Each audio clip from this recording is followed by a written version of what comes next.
Mr. Halseth? The County Transit Committee met last week, and they did send one more item. I don't know if you want to deal with it this meeting or the next meeting, but it only deals with the county system, county side of the system, and it's on their operating policy, where they are recommending an amendment. And I guess if you're willing to entertain that third item, we can talk about that when we get there. Is it timely?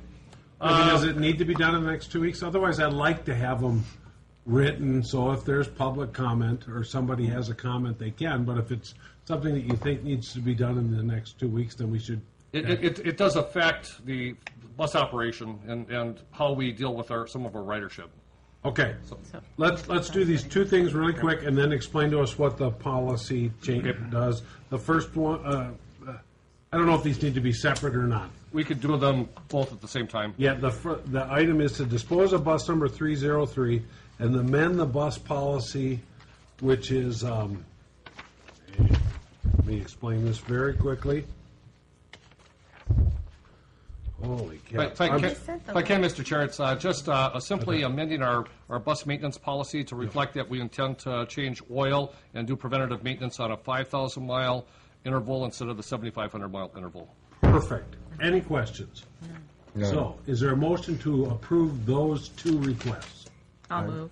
Motion by Hilgard, second by Birkenhagen. Any discussion?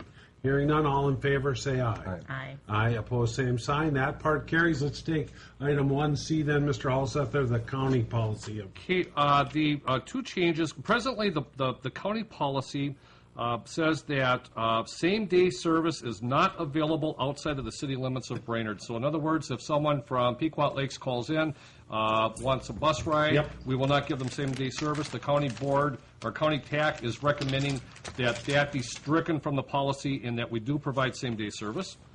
And the second item is that requests for services outside of the city limits of Brainerd and Baxter will not be accepted after 1 p.m.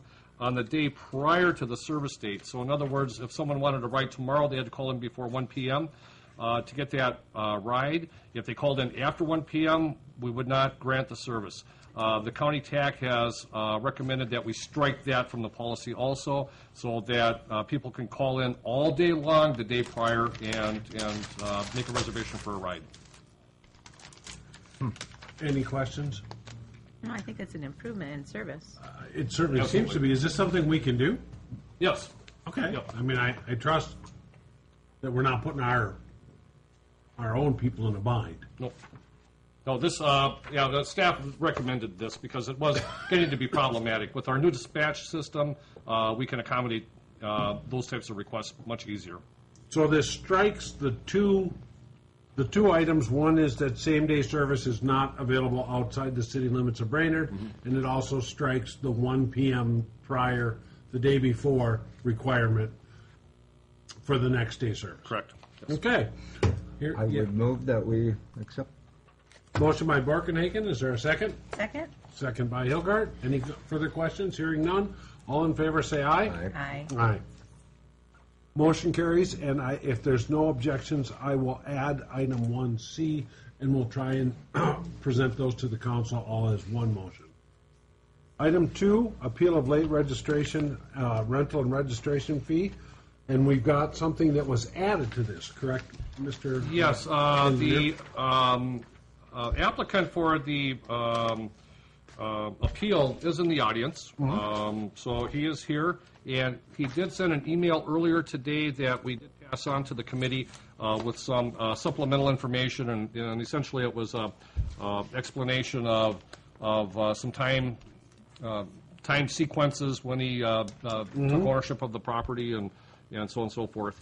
Do you have something do you want to address us at all with some? I'd like you, since I haven't read this, I just got here. Could you please come up and tell me what this says in your own words? Yeah, I could. Is that okay? Yeah, please come right up here. State your name and address because we're on TV. And we know it because it's in writing here. Okay. I just got this. Okay. So. All right. Well, my name is Tyler Hendrickson, and I own the property at 602 9th Avenue Northeast, Brainerd. I actually purchased this home to live in, and that was the plan, was to live in the house. I got the first-time home buyer rebate with it and stuff like that. Lived in it for approximately two years, and my father passed away.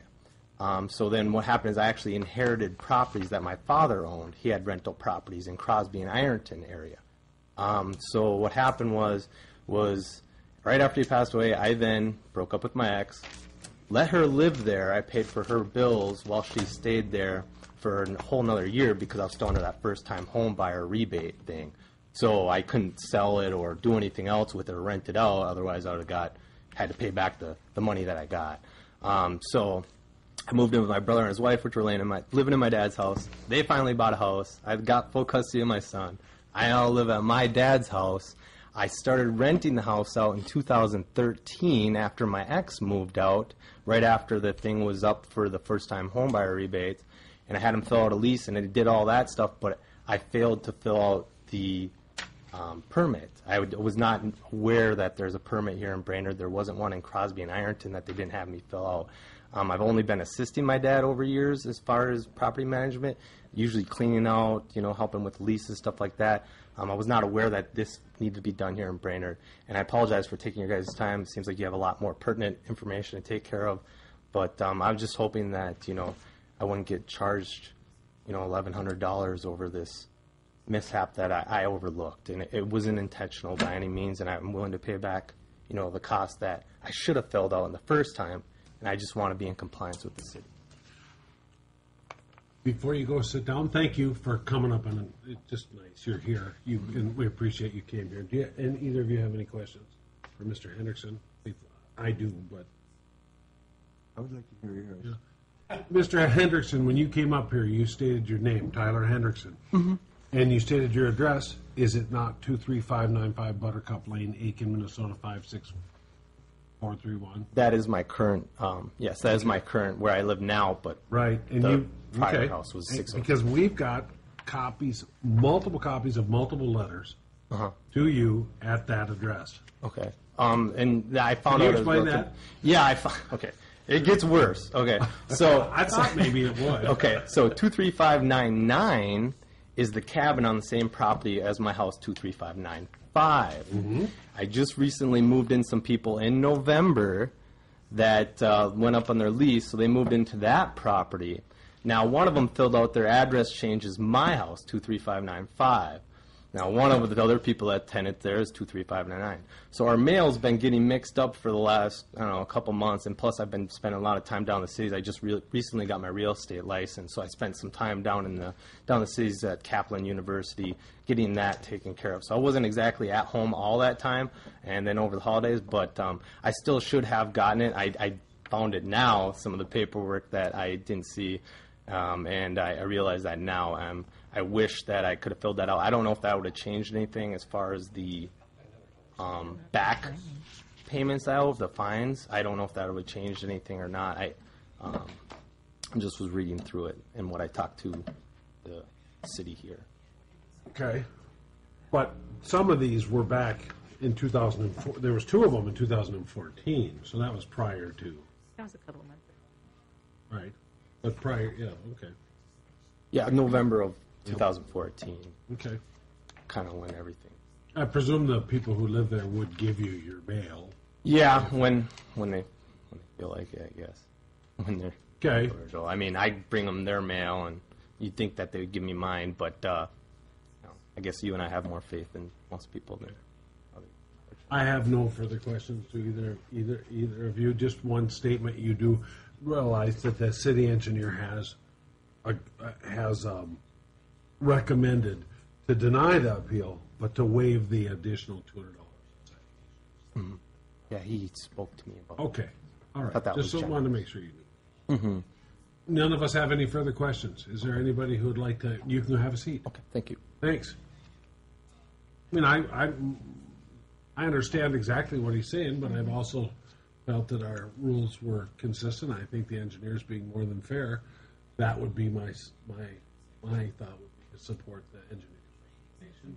But would either of you like to make a motion as such or contrary to that? I'll make a motion to support the engineer's Okay, Mr. Borkenhagen? I would second that. Any further discussion? Hearing none, all in favor say aye. Aye. Aye, opposed, same sign. Mr. Hendrickson, this is a recommendation to the 7-person council. So things can change, but the recommendation from this committee, who heard testimony from you, would be to uphold the engineer's recommendation, which would be to waive the $200 in citations, but uphold the $64 worth of registration fees, as well as the $900 in late fee penalties. And at this point, you might get a chance to speak again at the council meeting, but we're going to move on. If you have a question of the engineer, you can on the procedures from here on out. Okay, item number 3 is the event application for St. Patrick's Day Parade. It is from Community Action. Any questions on the application? So move. Motion Second. to accept by Morkenhagen, second by Hogart. Any further discussion? Hearing none, all in favor say aye. Aye. Aye. Opposed, same sign. Motion carries. Item number 4 is the placement of the garbage cart. You guys know what those are, those little two-wheel doodads? Mrs. Cope asked me to have this on the agenda because she had received a couple of concerns from citizens that there was people leaving them out on the curb for what they felt was a too long a period of time. And this has been on the, has been before us before, and has always been denied as far as writing new legislation to try and regulate the two-wheel garbage cart issue. Either staff have any questions, discussions, or comments that you want to make on what Mrs. Cope is? She really wasn't even asking for legislation necessarily. She just wanted us to look at it. I remember some discussion about that a number of years ago, and I think the problem is really isolated. That it generally people do a pretty good job of retrieving their carts. From a staff perspective, I think we just are not real sure if we did an ordinance and had some specific requirements, just how we would go about enforcing it. It's with so many different haulers hauling. I think we got 4 or 5 different haulers in a given neighborhood. We might have garbage carts out there every day because every hauler picks up a different day. So it's almost impossible to really regulate it and determine how long those carts have been out there. Would this be an issue that would be easier to address along with conversation about dividing the city up, as we have talked in committee meetings before, regarding reducing the amount of garbage mileage going on in the city? I'd love to bring organized collection back up for discussion. Me too. Garbage trucks are exempt from weight limits in the spring. They put quite a toll on our local road system that just aren't designed for those weights, and I think trying to consolidate that would have a number of benefits. We're going to have reduced truck traffic on our streets, and it's also going to be much more efficient for a collector to collect garbage, and it should result in a cost savings for our customers. So, but I think that would be good if the committee would like. We could dig up some information and bring that back on an agenda for discussion. I would like to propose that we do investigate that. Sue, do you understand Yes, I do. where this is? Okay, just so you know. Okay, I absolutely agree with Chip. I think that should be an agenda item, and let's dispense with two-wheeled carts here first. Is there either of you that feel at this point in time that we should enact any legislation on the two-wheeled cart? I don't think there's any way we can enforce it. That would be so staff.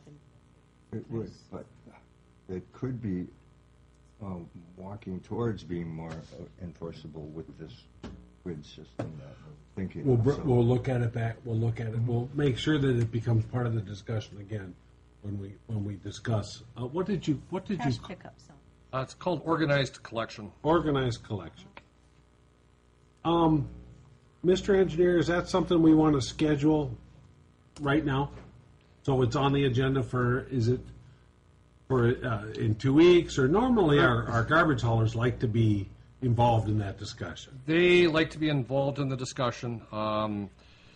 I was thinking a little further out, maybe early And- April sometime. How about the second meeting in April? Second meeting in April would be. Okay. Or Yep. would that be like a workshop thing that we, or does that happen here more formally? Either way.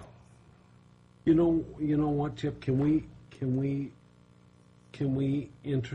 reintroduce the proposal to all our current garbage haulers and ourselves, and then if we feel that after that we need a workshop, then we can move forward with that. Sure. I will share this with you, and I don't know if you've sat through these. I don't recall when you came on, but as a general rule, the garbage haulers have been against this. Yeah. So, and it's a pretty simple argument. It's the free competition of earning your business, and it was and it kind of it kind of puts a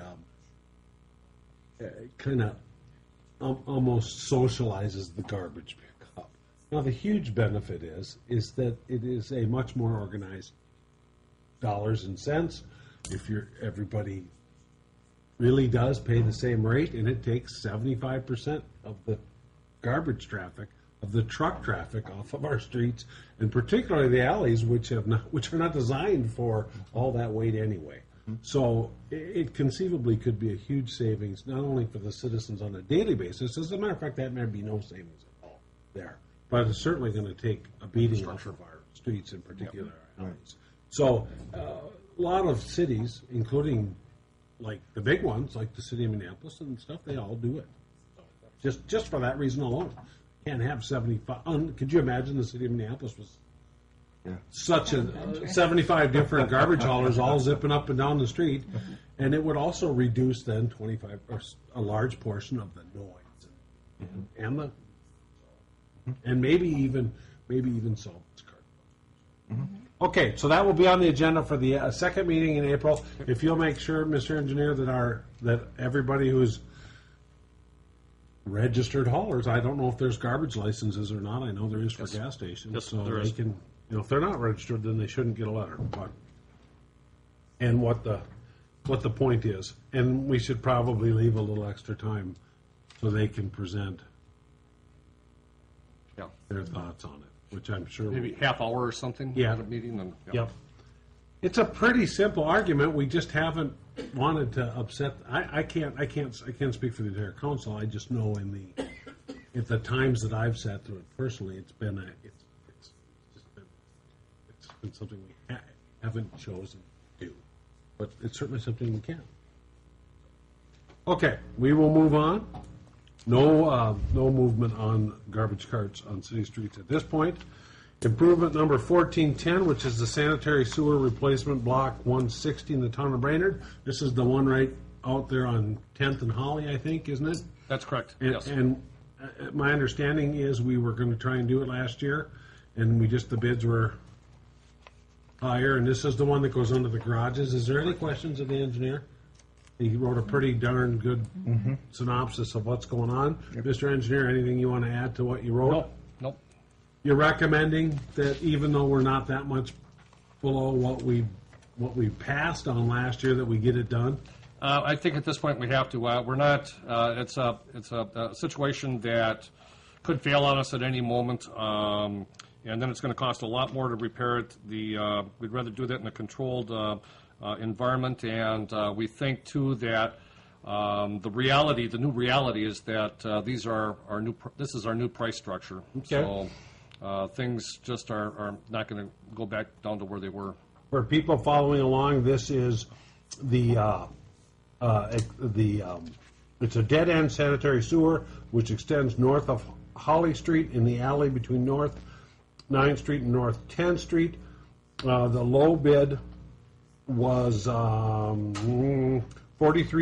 $43,461 compared to last year's of $46,599.19, and that would be from Pratt's Affordable Excavating. Is there anybody who'd make a motion to accept the engineer's recommendation? I'll make a motion. Motion by Hilgard. Second by Dorkenhagen. Any further discussion? Hearing none. All in favor say aye. Aye. Opposed, same sign. Mr. Engineer, just for people, again, watching home, when would we try and do this? This would be a summer. Yes, we tried to leave this open. The contractor can start really at any time after load limits are off, and I believe we had a completion date of June 30th. So kind of gave the contractor plenty of time to do it so that we could try to get better prices. You answered the question, being that I live in the area, with the completion date. Yep. Mr. Sheeler was very good last year about keeping us posted on the Garfield School sidewalks thing. We all know how that drug on into became a Christmas present. So, item number 6 is a contractor overpayment. I don't have anything in our packet on this. This is just an informational item. The finance director also has this on the P&F committee agenda. We're not sure with some of the new council members if everybody is up to date on this. We had a project on Southeast 19th Street back in 2012. We had some issues with the contractor, and we're holding a retainage that we did not release for things that we felt actually is liquidated damages for the contractor's failure to complete the project on time, which cost us additional money to complete the project. The contractor filed suit. We went to mediation, and through the mediation process, we ended up settling, and basically we released our retainage, and the contractor dropped their suit. In that settlement, we were calculating the amount due the contractor, and somehow in the paperwork, one of our payments, partial payments, that was missed. It went through a slightly different process. So when we did that final payment, we overpaid the contractor by $7,625. We caught it later that year, requested that the contractor reimburse that amount. Contractor refused. We had both our city attorneys, Mr. Fitzpatrick, involved when he was still here, as well as Mr. Queering as of late. It appears at this point Mr. Queering has not been getting a satisfactory response from the contractor or their attorneys. So the finance director has just wanted to make first off bring the council up to date on this, and we'll probably put this on as an agenda item, perhaps at one of our closed sessions at a future meeting to discuss potential legal action against the contractor to recoup that overpayment. Is it fair, Mr. Marketing. is it fair to ask whom that I'm contractor- dying to know. Oh, yeah, it's Tom Spackle. Okay. And so, and I know Mr. Queen's not here, but the obvious thing is, the next obvious question is, can we withhold taking bids from this contractor until this item's settled? I mean, is that a legitimate response, or is that something we can't do? I think we'd want to get an opinion from the city attorney on that. Typically, if you've got good cause, you can not accept a bid from a contractor. Okay. So, Can we get good that cause. question answered in the next? Absolutely. Just obviously, it would maybe not obviously, but I would certainly feel uncomfortable awarding a bid to anybody who we had a dispute with on an amount sizable such as this. On the other side of the coin, I don't want to jeopardize any legal standing for $7,000. And Tom Spacco has certainly done a lot of projects for us, done a lot of good work for us. So I don't know the circumstances beside. Would be nice if they had written a response to the attorney as to why they're not paying it. I think there was something. I think that they just determined that as a result of the mediation process that they received a payment of $22,000 and change, which they accepted to drop the lawsuit. So they feel that it was a mediated settlement and not a miscalculation of the amount due. But the intent, from our perspective, the intent was clearly just to release any retainage that we had on the project. Got it. All right. Well, I mean, that's an argument. If we said we thought we owed $22,000 and they said we'll take it, Yep. then that's what it is. I mean, that's unfortunate. Yes. Okay. Item 7 is the downtown landscaping request. We've got a memo in here from Mr. Mank, as well as, I believe, some comment from our city planner. Mr. Mank, you're here. Anything you want to add to what you wrote? The only addition is I maybe forget.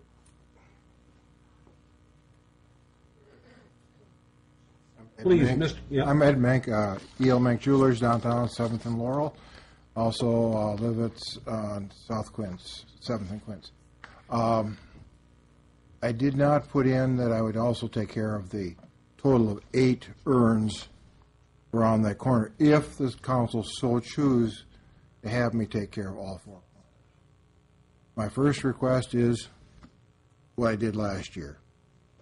My expanded request, if the council so chooses, that I would take care of all 4 corners, similarly to what I did on my corner, planting annuals, taking care of the shrubbery, and watering as necessary.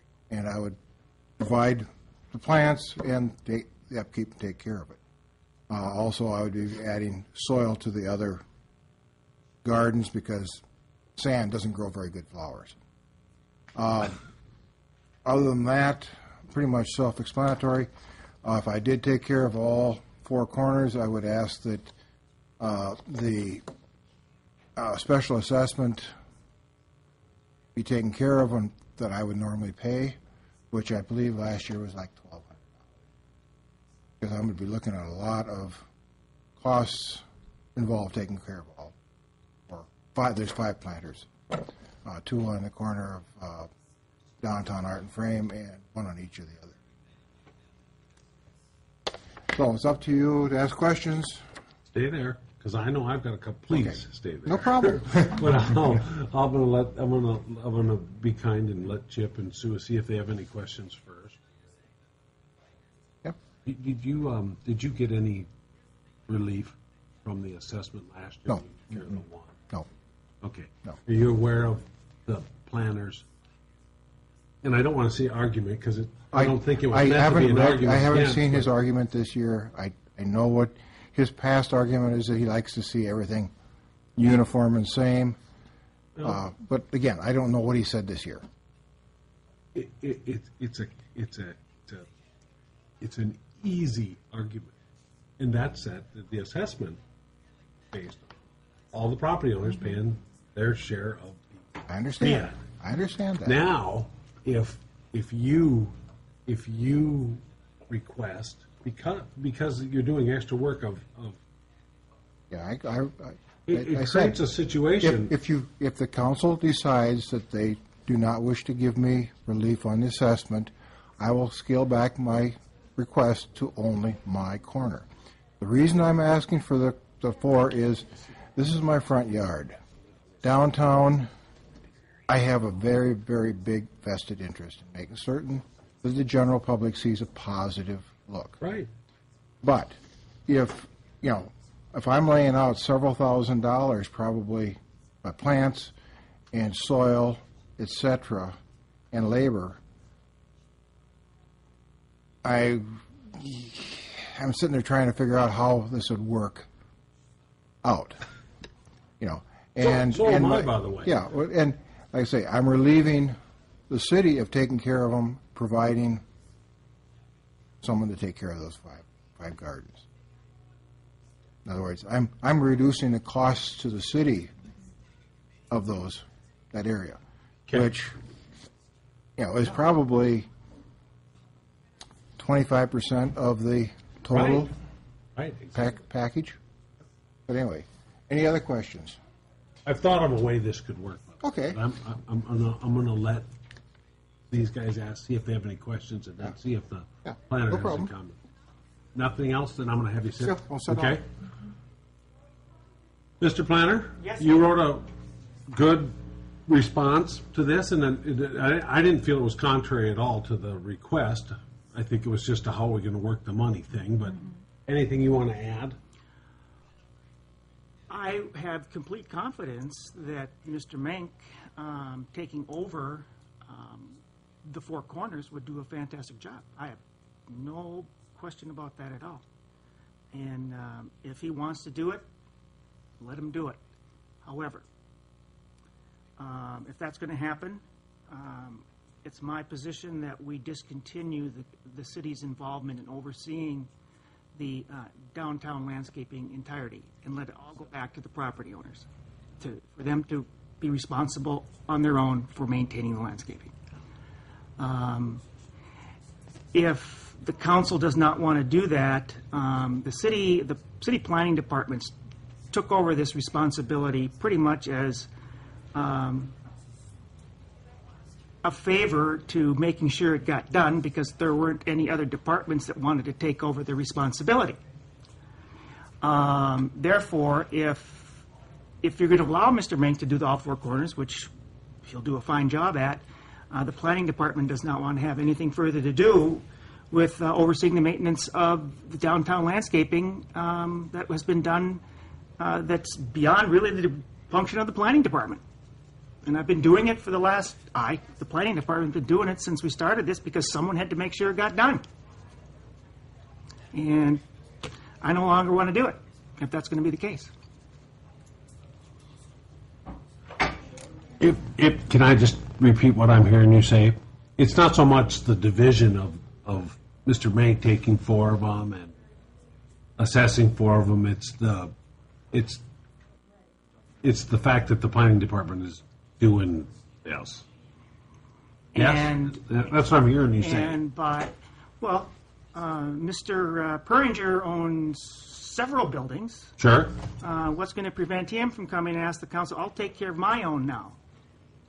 Well, theoretically, I think that'd be phenomenal. Actually, I'm pretty sure that's free enterprise. I'm in favor of it. I think nobody can do as good a job as the people that have a stake, as Mr. Mank said. Well, then let's just continue the program and turn it all back to the property owners to do. See how they like it. Okay. Well, arguably that could create a problem in that some would be not as well taken care of. But truth be told, that is the case now. Some get beat up and abused more anyway. And I'm certainly not meaning to imply anything other than some people take better care of their stuff. And that's exactly what I wanted to hear you say. So, because, I mean, there is an alternative, and that's that we split the thing. We give Mr. Mank the four, and then we bid out, whether it's the planning department or somebody else, the remainder, and assess the remainder. I happen to tend to think, like you do, that it may not be worth it at that point. The amount of work to run an assessment for four planters, for the planting and watering and weeding of four planters, of which a number of them just get the tar beat out of them anyway. Sadly, because they're absolutely beautiful when they're taken care of. And I think credit for that. You'd still have 8 urns that would be placed around where they have been placed in the past that would have to be maintained. You'd have the landscaped areas on Laurel Street to the east between 7th and 8th, and I think there's still one more. There's a couple more west of Ed's Place on 7th and 8th. So there are other areas to maintain. You got all of Front Street that would still need to be maintained. Plus, there's trees that need to be watered. No, the trees don't get watered. What does need to happen, though, is the sprinkler system needs to be turned on in the spring and blown out in the fall, which shouldn't be our responsibility any longer either. Because we should all be in this together. I'm not familiar with how the logistics of the sprinkler system. I'm sure there's more to that story. At this point, we've got 8 minutes. What do you guys think about what Mr. Mank wants to do and what Mr. Oscar would say? I don't know the whole history of the downtown streetscape project.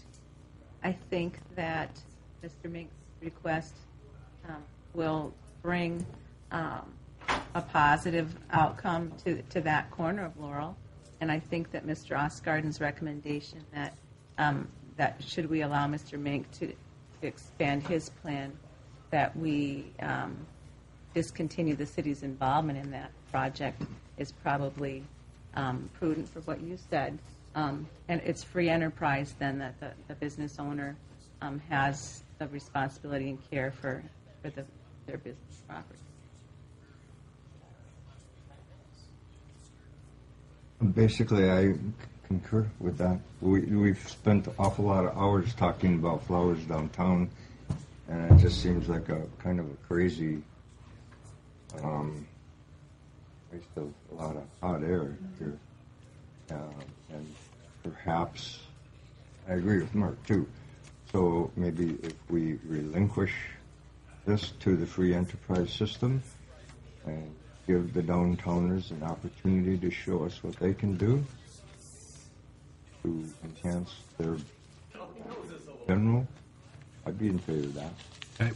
Before we make a motion, Mr. Mank, please come back up to the microphone.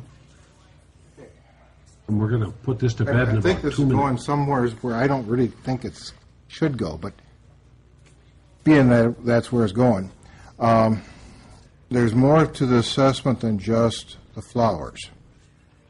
Yes, there is the irrigation system that is got to be turned on, turned off, and maintained if there's any sprinkler heads broken, etc. Has been in the past a contract.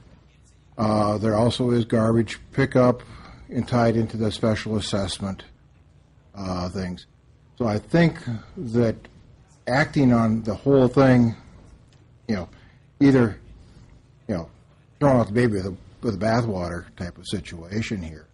Maybe it's a little quick. Maybe we should do a little bit of thinking about it for 2 weeks, come back, myself talk to Mark, maybe a couple of council people want to sit down and talk about it before we go and do anything that may bite us in the rear.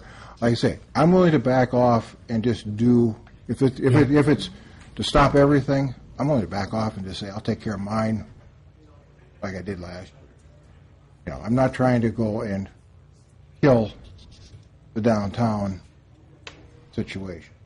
That's not my intent.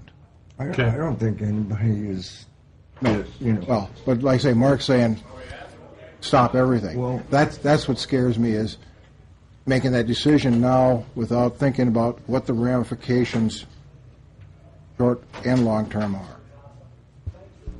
Thank you. That's good. Okay. Well, I think I know what the short and long-term ramifications are. So, You know what? Can I have you put if garbage and irrigation and anything else you can think of in a memo, and we're going to sit on this for 2 weeks? Sure. Because we got one more item. Sure. I think you've brought up a good argument. I think all three of us understand the argument. I think Mr. Manx brought up a good request with a good argument. We could make a decision now, but if there's not a timeliness, I think there is a timeliness as far as preparing for spring. Yeah, but I don't know there's if in that. the next 2 weeks that we need to do that. But I think I have a couple of questions about some of the about what Mr. Mink said, the garbage. You all of a sudden brought up irrigation. Mr. Hulseth said the trees don't get watered anyway. I said that. Oh, well, Doesn't matter. okay. Obviously, there is a little bit more than just taking care of the urns. So, if it's at all possible, and if you have maybe you and I can spend a few minutes, and so we try not to miss anything. If something pops into your head, and we'll put this back on for 2 weeks. Sure. If that's all right. Absolutely. Okay, and we're going to hit, unless either of you have any more questions on that, then we're going to hit item number 8, which is a notice that the Airport Utility Consultant Selection Committee has been requested by the engineer to meet one more time on February 25th here in Chambers at 11 p.m. That would be 11 a.m., thank you. That'd be Mr. Borkenhagen, Alderwoman Hilgard, and Mr. Sheep. And that's an FYI. There will be a possibility that those three people will become part of a more long-term project management team, but you'll have the decision. You'll be able to make that decision. But we're asking that, as long as you agree, that you get together one more time at least on the 25th. Okay? Anything else?